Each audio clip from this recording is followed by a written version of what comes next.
Ini pertanyaan. Mudah-mudahan orangnya bertanya bukan untuk menjebak atau untuk mencari-cari kesalahan. Apalagi zaman sekarang ini kita sering diadu domba ya. Pertanyaan, ayah ibu Rasulullah di surga apa di neraka? Ini pertanyaan sering ya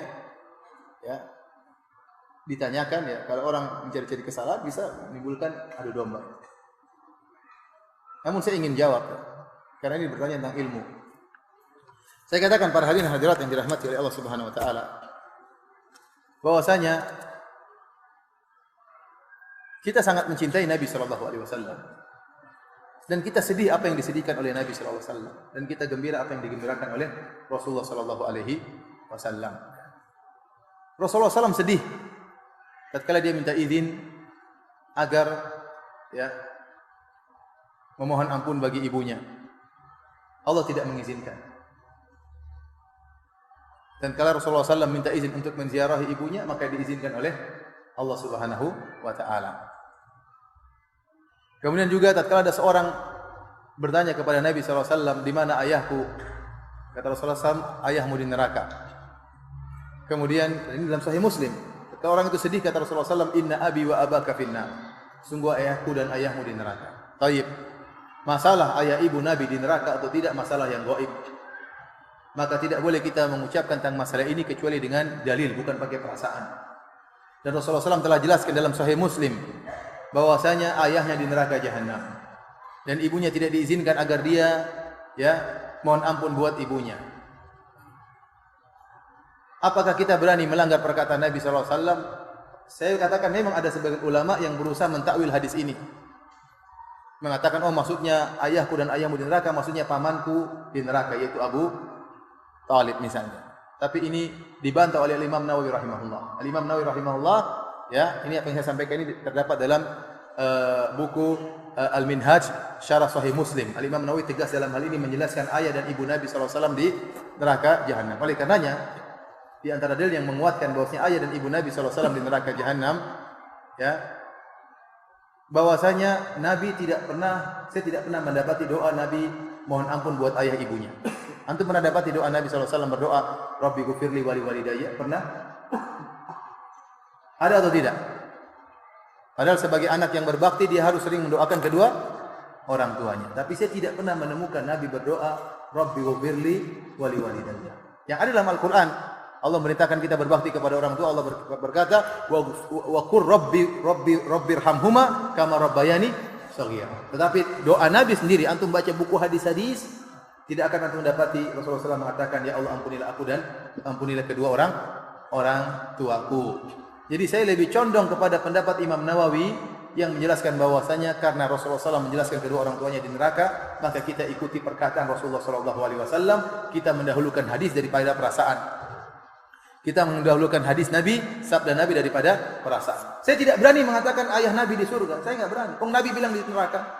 Apakah saya bantah Rasulullah SAW? Saya enggak berani. Kalau anda punya dalil ayah Nabi di surga, saya akan mengatakan, saya ikuti, karena ini masalah gaib, saya akan ikuti apa yang diucapkan Nabi. Datangkan dalil yang sahih bahwasanya ayah Nabi di surga. Apa susahnya bagi saya mengatakan ayah Nabi di surga? Tidak ada susahnya kalau ada dalilnya. Justru saya pingin ayah Nabi di surga karena itu ayahnya Rasulullah SAW. Justru saya ingin ibunya Nabi di surga, itu ibunya Nabi SAW. Nabi sedih tatkala mengunjungi kuburan ibunya sampai Nabi menangis, wa abkaman haulahu, para sahabat juga ikut nangis. Tetapi kalau tidak ada dalilnya, masa saya berani ngomong sesuatu yang tidak ada dalilnya? Baik, ada yang mengatakan ada hadis menunjukkan Rasulullah SAW menghidupkan kembali kedua orang tuanya, suruh masuk Islam, akhirnya masuk surga. Hadisnya lemah, hadisnya palsu, tidak kuat dibandingkan dengan hadis dalam Sahih Muslim. Dan wallahu alam ada hikmah di balik itu, wallahu alam bisawab. Kita tidak tahu ada hikmah apa yang Allah kehendaki. Tapi pasti ada hikmahnya. Ada yang mengatakan dengan perasaannya, Ustaz, bagaimana ibu Nabi masuk neraka sementara Nabi pernah di perutnya selama 9 bulan? Saya bilang dia punya jasa. Namun demikian Allah mentakdirkan, sebagaimana Allah mentakdirkan ayah Nabi Ibrahim masuk neraka jahanam. Padahal Ibrahim tidak muncul kecuali melalui air mani ayahnya.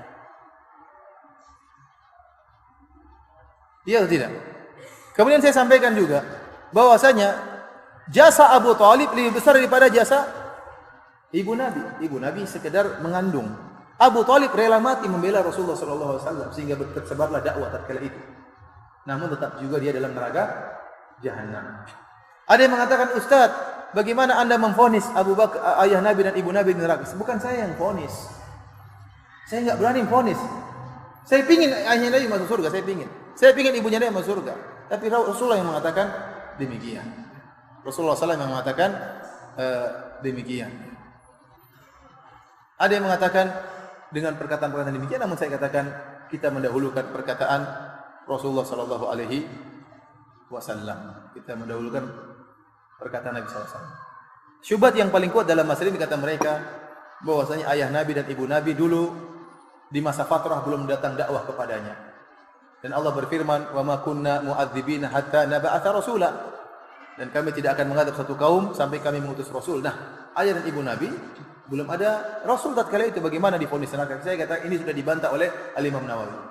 Ya bahwasanya ada orang-orang sebelum Nabi datang sudah divonis dalam neraka jahanam.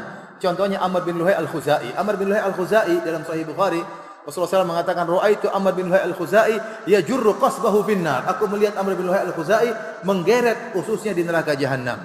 Kenapa? Li'annahu awwalu man sayyaba as-sawa'ib. Karena dia orang yang pertama kali mengkeramatkan onta dan kambing-kambing tidak boleh dinaiki dan tidak boleh disembelih dan macam-macamnya. Dia yang pertama kali membuat kesyirikan membawa kesyirikan ke Jazirah Arab. Waktu itu Nabi belum ada. Tetapi ingat, ada dakwah tauhid, oleh karenanya ada orang-orang yang disebut oleh para ulama dengan al-ahnaf. Ya, orang-orang berada di atas agama tauhid, seperti contohnya Waraqah bin Naufal. Dia sudah dia tauhid, dia Nasrani tapi dia tidak berbuat kesyirikan. Dan ada beberapa orang disebutkan dalam sirah Nabi sallallahu alaihi wasallam. Jadi sisa ajaran Ibrahim masih ada.